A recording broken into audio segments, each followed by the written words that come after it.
Bonjour et bienvenue chers Alphamers dans cette vidéo introductive aux méthodologies d'attaque physique. La sécurité physique représente le deuxième pilier de la sécurité d'un organisme après ses politiques et ses procédures en cybersécurité. C'est une pierre pyramidale sur laquelle repose quasiment toute l'intégrité de l'entreprise, ce qui va pouvoir inclure différentes mesures à prendre en considération, que ce soit des mesures de sécurité physique relativement aux attaques donc spécifiques aux interfaces aux machines, c'est-à-dire aux ordinateurs, serveurs, switch, ainsi de suite, mais aussi la protection contre les différentes attaques physiques perpétrées par des menaces humaines qui vont pouvoir s'introduire au sein de l'organisme afin de pouvoir donc y dérober des informations confidentielles ou tout simplement cela peut représenter un début d'une attaque beaucoup plus sophistiquée comme une attaque physique plus avancée consistant à insérer des clés USB donc tout simplement malveillantes ou encore d'autres périphériques physiques malveillants. C'est-à-dire là, à ce moment-là, on va passer à un deuxième stage ou une deuxième étape du processus d'attaque physique. C'est-à-dire on reste toujours dans une méthodologie d'attaque physique, mais en deux phases.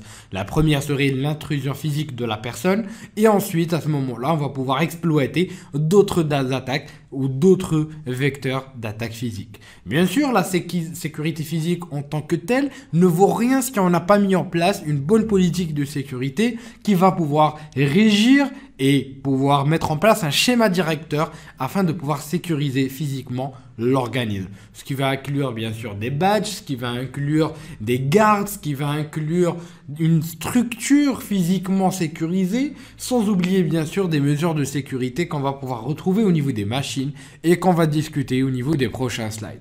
Pour résumer, la sécurité physique est la base de tout programme de sécurité de l'information. Et il faut toujours commencer par restreindre les accès physiques non autorisés avant de pouvoir penser à pouvoir sécuriser ses machines ou sa sale machine ou encore les différents composants réseau ou physiques pour être plus général au sein de l'organisme. Sachant aujourd'hui qu'il existe une panoplie d'outils physiques permettant des attaques sur les infrastructures. Que ce soit via des clés USB, des faux adaptateurs réseau ou encore des plugs qui permettent de pouvoir intercepter toutes les communications qui vont pouvoir passer entre deux câbles RJ45 dans l'exemple qu'on voit ici. Tout ça est apparenté donc tout simplement à ou au Hak5, qui est une entreprise qui a eu une fulgurante ascension dans le monde de la sécurité ou de l'intrusion physique grâce à leur périphérique. D'ailleurs, je vous invite à faire un petit tour sur leur site web. Donc, il y a beaucoup d'outils très intéressants, que ce soit sur la partie sans fil, qui est USB, la fameuse Rubber Ducky. Donc tout ça, on va rediscuter au niveau des prochaines vidéos. Mais bien sûr, n'empêche, ça serait assez intéressant de pouvoir y jeter un petit coup d'œil. Ça donne toujours de nouvelles idées lorsque vous allez pouvoir effectuer une approche ou des exercices de red teaming. C'est super riche en informations, super riche donc en outils et surtout dans notre contexte d'attaque physique. Donc que ce soit sur la partie physique, c'est-à-dire les mesures de sécurité physique mises en place pour éviter que quelqu'un s'introduise dans le bâtiment ou bien même physiquement relativement aux machines via des câbles ou encore des câbles malveillants ou tout simplement des adaptateurs, des clés USB et ainsi de suite. Bref, tout ce qui touche au physique.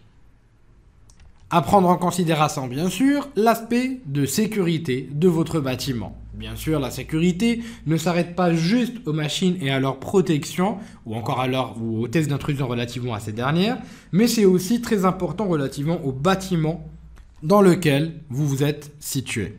Donc, c'est-à-dire qu'il faut prendre en considération le plan de ce bâtiment, de pouvoir protéger les alentours du bâtiment. Les accès doivent donc être sécurisés de manière très sérieuse. Vérification de l'identité à l'entrée. Donc bien sûr, ceci est un simple exemple ou au niveau de bâtiments traditionnels. Ceci peut s'appliquer seulement au niveau de l'étage où l'entreprise se situe. À prendre en considération aussi la sécurisation des salles machines, sans oublier la sécurisation des accès ou des plugs RJ45 ou les plugs des câbles réseau pour être plus général, via ce type de périphérique qui permet de disposer d'une clé avant de pouvoir ou à permettre à un tiers de pouvoir insérer un câble réseau ou encore de pouvoir l'enlever. Donc, ce qui sécurise notamment l'accès physique au réseau de l'entreprise à partir des switches et des différents ports réseau accessibles au sein de l'organisme. Sans oublier la fameuse sécurisation d'accès aux ports physiques, que ça soit logiquement via donc des GPO ou des outils dédiés ou encore même physiquement via des plugs comme on peut en voir ici, qui permettent de sécuriser donc l'accès ou le branchement d'une clé USB sans type C en USB basique, parce que même si on sécurise une machine via une approche logique, restera quand même la possibilité de pouvoir bypasser ces différentes protections. Tout ça, nous découvrirons plus en détail au niveau des prochaines vidéos.